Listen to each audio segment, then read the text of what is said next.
Bu haksız ve ahlaksız yapılan bu işgalde ve oradaki katliamlar, Hocalı başta olmak üzere, bölgede yapılan, masum insanlara yapılan zulümler, 1 milyondan fazla kaçkın ve göçkünün evsiz, barksız, sıkıntı içinde yaşaması ve bu arada belki de en önemli konulardan biri, Birleşmiş Milletler'in bu sorunları çözmek için ortaya çıkan Birleşmiş Milletler'in 30 yıl boyunca ne Avrupa Güvenlik İşbirliği Teşkilatı'nın ne de onun içinden çıkan Minsk grubunun maalesef hiçbir şey yapmaması bizleri derinden yaraladı. Bunun üzerine yapılan tabii bu 44 günlük bir faaliyet, 44 günlük bir operasyon, Tek Vatan Operasyonu ama tabii ki bu 44 günde olmadı. Bu konuda çok değerli kardeşim Zakir Hasanov'un emir ve komutasında Azerbaycan'ın kahraman ve fedakar evlatlarının nasıl bir çalışma yaptıklarını tatbikatlarda ve yaptığımız karargah ziyaretlerinde, birlik ziyaretlerinde çok açıkça gördük. Bu süreç içinde Sayın Cumhurbaşkanımız Recep Tayyip Erdoğan'ın Cenab-ı Prezident İlham Aliyev ile beraber yaptıkları konuşma, görüşme, koordinasyon çerçevesinde her türlü desteğin sağlanması konusunda Sayın Cumhurbaşkanımızın verdiği talimat çerçevesinde biz de can kardeşimiz Zakir Hasanov'la beraber omuz omuza vermek suretiyle tek yürek, tek bilek çalışmak suretiyle bu noktaya geldik. Bu gerçekten bizim için mutluluk verici bir olay. Bundan dolayı gurur duyuyoruz. Bundan dolayı çok mutluyuz. Yani masum insanların artık güven içinde evlerinde ve topraklarında yaşamaları bizim için büyük bir mutluluk veriyor. Bu çerçevede bu noktaya gelmemizde tabii ki en büyük pay şehitlerimize ait. Onun için de biz tüm şehitlerimize Allah'tan rahmet diliyoruz. Gazilerimiz var, yaralılarımız var. Onlara acil şifalar diliyoruz. Ve onların da bu yaptıklarını bu Azerbaycan ve Türkiye olarak bizler daima saygıyla, minnetle anacağız ve onların aziz hatıralarını daima yaşatacağız. Burada biliyorsunuz bu çalışmalar sırasında bizimle beraber çeşitli tatbikatlarla karşılaştığımız, duygulu anlarda yaşadığımız bir üsteğmenimiz var. Valeh Memiyev. O da bizim için son derece bu konuda bir bağlantı noktası bizim için. Bir tatbikat sırasında orada konuşurken, sohbet ederken ya bu tatbikatlar önemli, buradaki başarılar önemli ama asıl başarı işgal altındaki toprakların kurtarılması diye oradaki Üsteğmen Memiyev, senin asıl görevin tatbikat değil, asıl görevin vatanını, topraklarını, işgal altındaki topraklarını kurtarmaktır dedikten sonra o evladımızın yaralandığı sırada hastanede verdiğim sözü tuttum demesi gerçekten büyük bir hatıra bizim için.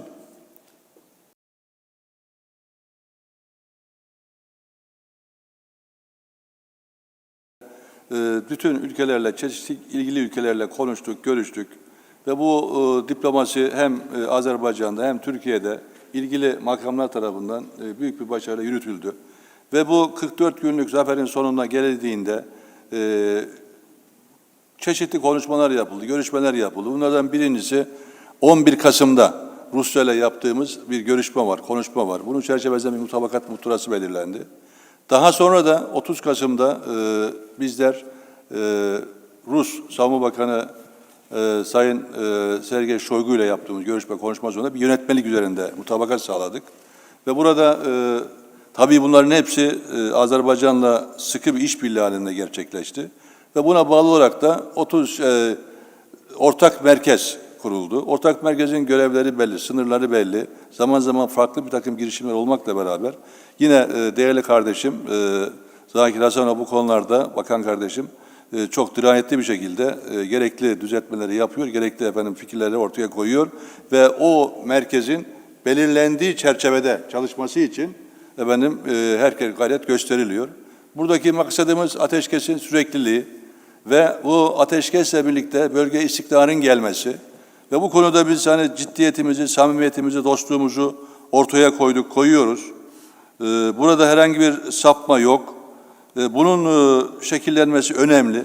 Buradaki tabii orada sadece Rusya ve Türkiye değil, aynı zamanda Azerbaycanlı kardeşlerimiz de oradaki idari ve emniyet görevlerinde oradaki faaliyetlerin yürümesi için çok ciddi bir gayret sarf ediyorlar. Ve bunun sonunda, bunun ortalığa vardığında bu ateşkesin önemli ölçüde sürdüğünü, bu ihlallerin ciddi şekilde azaldığını ve istikrara doğru önemli adımlar attığımızda büyük bir memnuniyetle müşahede ediyoruz. Uzun illərdir ki, hərbi sahədə əməkdaşlıq edir. Azərbaycan və Türkiyə arasında imzalanan Şuşa bəyannaməsi hər iki ölkənin silahlı qüvvələrinin üzərində hansı məsuliyyəti qoydu?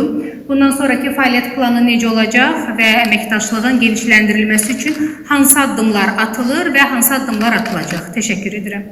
Bizim sahip olduğumuz duyguların, düşüncelerin kağıda dökülmesi şeklinde oldu. Zaten aramızda var olan çok samimi ilişkilerin konusunu, kapsamını genişleten, derinleştiren bir beyannamedir bu. Bu Şuşa beyannamesiyle birlikte hem Sayın Cumhurbaşkanımız Recep Tayyip Erdoğan'ın hem de Cenab-ı Prezident İlham Aliyev'in düşündüklerini ve ülkelerimiz için, milletimiz için, tek milletiz, bu millet için gördükleri perspektifi, vizyonu ortaya koydukları bir belge. Bize düşen işin savunma ve güvenlik boyutu itibarıyla değerli kardeşimle beraber bu çalışmaları yürütmek. Bunun için yapmamız gereken hususlar, burada askeri eğitim işbirliği, danışmanlık ve yardımlaşma konusunu kapsamını genişletiyoruz. Ve dolayısıyla hiçbir tatil olmaksızın çok geniş bir şekilde bu çalışmalarımızı sürdürüyoruz.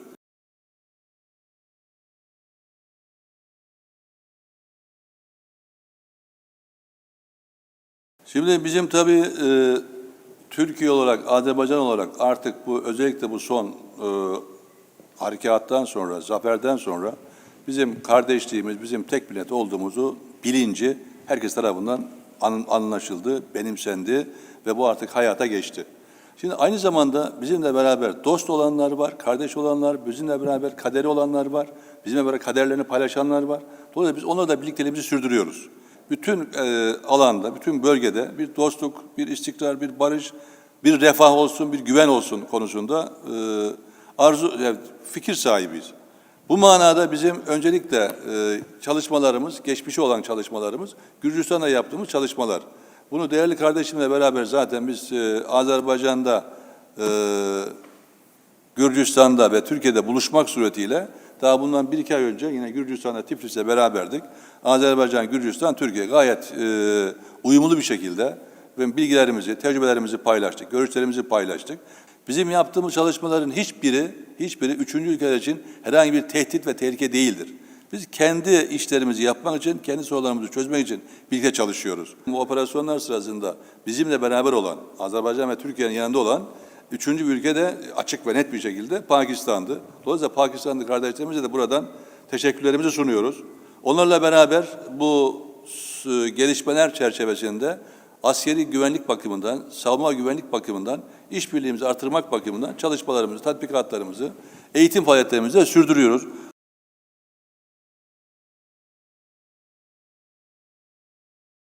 Yani burada biz Sayın Cumhurbaşkanımız Recep Tayyip Erdoğan bir konuşmasında biz de hani barış güvercini olmak istiyoruz.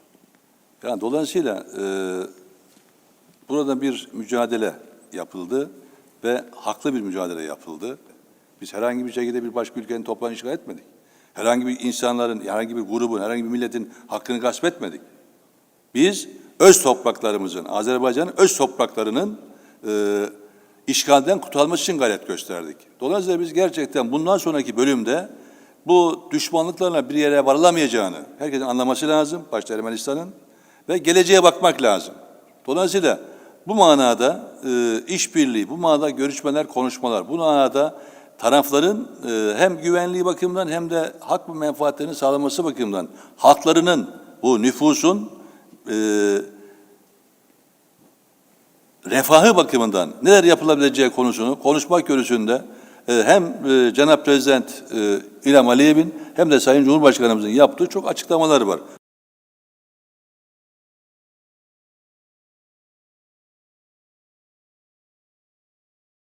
Yani burada bizim varlığımız tamamen Türkiye'nin varlığı, Azerbaycanlı kardeşlerimizin uğradığı haksızlığın giderilmesi konusunda, Azerbaycanlı kardeşlerimizin, Azerbaycan halkının, devletinin haklı davasında onların yanında olmak. Bunun bizim buradaki bulmamızın esbab-ı mucibesi bu. Dolayısıyla bu konuda biz varlığımızı sürdürdük, sürdüreceğiz. Hiçbir şekilde biraz önce albayımız da söylediği gibi içeride Azerbaycan yalnız değil. Yani bunu herkes tarafından bilinmesi lazım, her taraftan görülmesi lazım. Yani bu konuda biz gerçekten bir vefa örneği olarak Sayın Cumhurbaşkanımız ilk andan itibaren tereddütsüz elimizi taşın altına soktuk, sokacağız. Yani bunun başka bir şekilde yorumlanmasına gerek yani yahut da bir anlamsız olur. Dolayısıyla bu Birleşmiş Milletler söz verdi.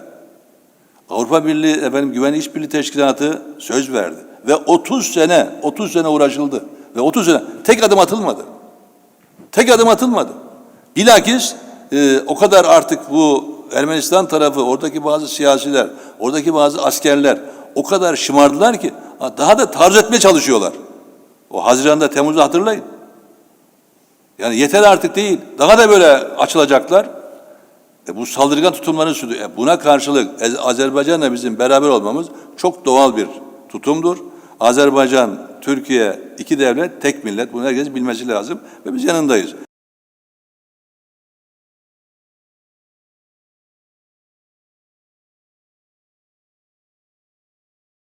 NATO içinde bir takım sorumluluklarımız var. Bu çerçevede biz münasebetlerimizi sükunetle, rasyonel bir şekilde, objektif bir şekilde, iki ülkenin yararına olacak şekilde sürdürmeye elimizden gelen gayreti gösteriyoruz. Şimdi bu 24 Nisan 1915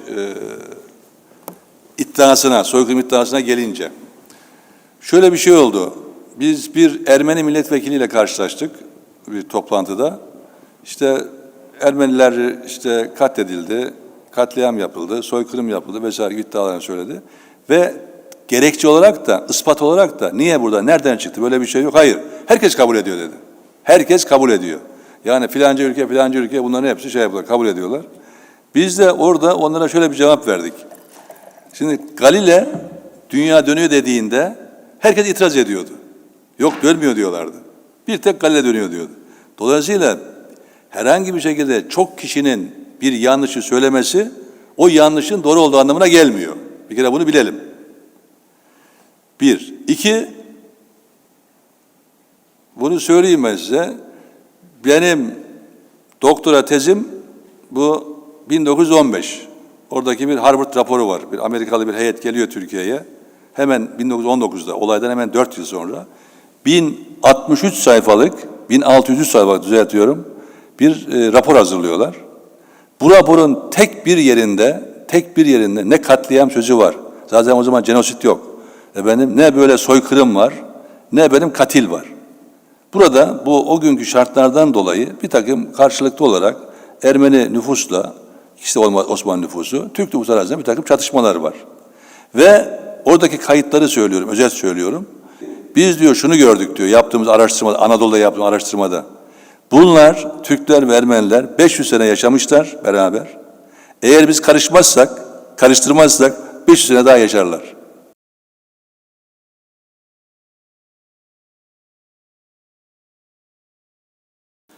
Bizim Türkiye ile Azerbaycan arasındaki ortak değerlerimiz, ortak tarihimiz gerçekten bizim kardeşliğimizin, dostluğumuzun ebediliğinin en önemli teminatıdır. Biz kederde, kıvançta gerçekten beraberiz. Beraber olmaya devam edeceğiz. Herhangi bir şekilde bu takım aksaklık, eksiklik varsa bu son operasyonla, son harekatla birlikte zaten bunların hepsi giderildi. Burada şehitlerimize bizim saygımız sonsuz. Onlara biz her zaman rahmet diliyoruz. Bizim gazilerimiz bizim baş tacımız. Onlara her zaman sağlık, esenlik diliyoruz. Elimizden gelen gayretleri gösteriyoruz onların acılarının, sıkıntılarının azalması için. Tabii bir de bunun hepsinin ötesinde şehitlerimizin ve gazilerimizin aileleri var. Onların gerçekten hiçbir şekilde rencide olmaması için biz Türkiye olarak, sizler burada Azerbaycan olarak her türlü fedakarlığı yaptınız. Elimizden gelen her türlü fedakarlığı yaptık, yapmaya devam ediyoruz. Dolayısıyla onların rahat içinde olması, huzur içinde olması ve onların sahip olduğu onuru, gururu birlikte yaşamak bizim için çok önemli. Onların rencide olmaması çok önemli. Herhangi bir şekilde bir saygısızlığı bizim kabul etmemiz mümkün değil. Bu aksi halde zaten milletimizin gönlünde mutlaka yargılanır, kabul görmez, mutlaka gerekli tepki alır. Ben bu vesileyle bir kez daha Karabağ Zafer Günü'nü kutluyorum. Yaşasın Türkiye, yaşasın Azerbaycan diyorum. Azerbaycan ve Türkiye kardeşliğinin ebedi olmasını temenni ediyorum. Bu vesileyle siz değerli basın mensupları aracılığıyla da can kardeşlerimiz, tüm Azerbaycan halkına saygılarımı, şükranlarımı, minnet duygularımı sunuyorum.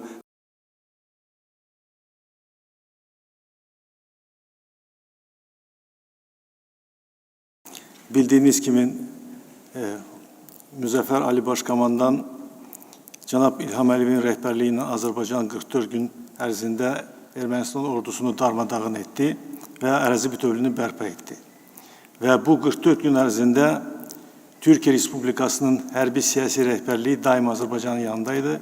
Azərbaycana siyasi və mənəvi dəstək göstərərək bütün xaricdən diplomatik hücumlarının qarşısının alınmasında böyük dəstək verdi.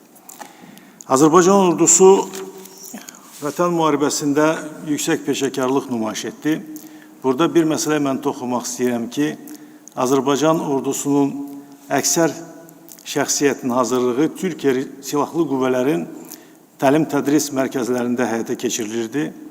Bildiyiniz kimi Türk Silahlı Qüvvələri dünyanın ən güclü ordularından biridir və millətimiz, dinimiz, dilimiz, mədəniyyətimiz bir olaraq biz bu şansdan istifadə edərək təbii ki, Türk Silahlı Qüvvələrin təcrübəsindən məharətlə bəhrələndik və bunu davam edirik. Yeri gəlmişkən deyim, mən özüm də çox şeyi hörmətli generallardan öyrənirəm, burada oturanlardan. Yəni, mən demək istəyirəm ki, Ali Başkomandan İlham Əliyev cənablarının rəhbərliyi ilə biz ərazi bütövlüyümüzü bərpa etdik. Müharibədən sonra cənab Prezidentin tapşırığı ilə biz müharibənin nəticələrini təhlil edərək yenidən Azərbaycan ordusunda təşkilatlı ştat tədbirləri həyata keçirdik. Cənab Prezidentin tapşırığı ilə Azərbaycan ordusunu Türk Silahlı Qüvvələrin modelinə uyğun təşkil etməyə davam edirik. Biz cəmiyyətə müxtəlif məlumatlar veririk. Bilirsiniz ki, biz bir neçə yeni qurumlar yaradırıq. Xüsusilə də qeyd etmək istəyirəm ki, əməliyyat, komando briqadalarını burada da çox sayılı bizim hərbi qulluqçular Türkiyədə təlim keçirlər və Türkiyədə təlim keçərək Azərbaycana qayıdaraq bu ən mühüm birləşmələrdə xidmətlərini davam edirlər. Bizim gələcəkdə də böyük planlarımız var və mən bir məsələdə xüsusi toxunmaq istəyirəm ki, Vətən müharibəsi zamanı Azərbaycan ordusu Türkiyə istisal edən silahlardan, avadanlıqlardan və müasir mərmilərdən də istifadə etmişdi. Bunu da çox önəmli məsələ demək istəyirdim. Deyəm, son illər Türkiyənin hərbi sənaye çox inkişaf edibdi və biz, əgər kimsə fikirləşir ki, bir pilotsuz uçuş aparatları yox, biz həm də toplardan, raketlərdən, dəqiq vuran mərmilərdən, dronlara qarşı mübarizə aparan avadanlıqlardan və digər, təbii ki, ən müasir bayraqlardan da biz istifadə elədik. Yəni, bunları da biz qeyd etməliyik. Mən bir dəfə də fürsətdən istifadə edib, hörmətli Türkiyə Milli Müdafiə Naziri, Ordu Generalı Hulusi Akara, burada bizimlə bayrağımızı qeyd edən generallara öz minnətlərimi bildirirəm və əminəm ki, Türkiyə-Azərbaycan qardaşlığı əbədidir və fürsətdən istifadə edib burada iştirak edəni Türkiyədən də gələn mətbuat nümayəndələrini təbrik eləmək istəyirəm. Bir məsələyə toxunum ki, Azərbaycan Respublikasının Prezidenti Silahlı Qüvvələrin Müzəffər Ali Başkomandanı xüsusi qeyd etmişdi ki, bizim bu qələbəmiz, bizim birliyimizin qələbəsidir. Bu, bütün Türk dünyasının qələbəsidir. Bir dəfə də bayramımız mübarək. Sağ olun.